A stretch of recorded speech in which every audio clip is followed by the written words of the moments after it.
Start off by removing these two bolts that hold the stop cover in place.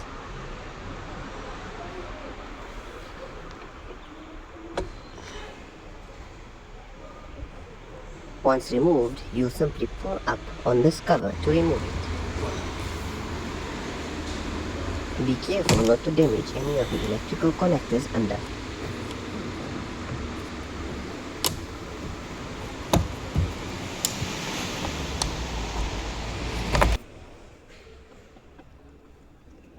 Unplug these connectors before completely removing the panel.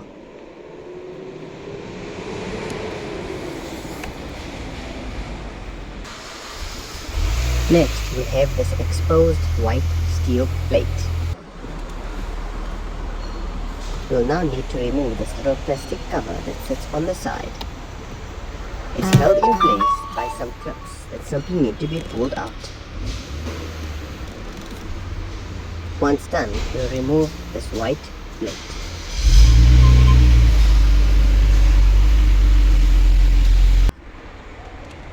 Once all the bolts and screws are removed, simply pull up on this white plate.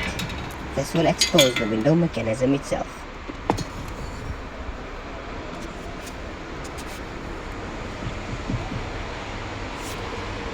You will now need to loosen this bolt. This bolt holds the mechanism in place from the bottom.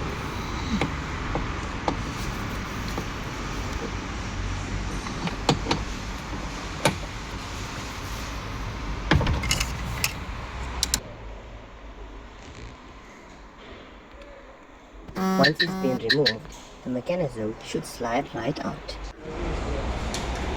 Once out, you'll be able to assess the damage. On ours, we can clearly see, once we've removed the motor, that our little steel cables have become brittle and have broken.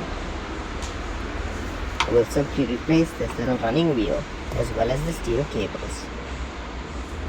To reinstall, simply follow these steps in reverse.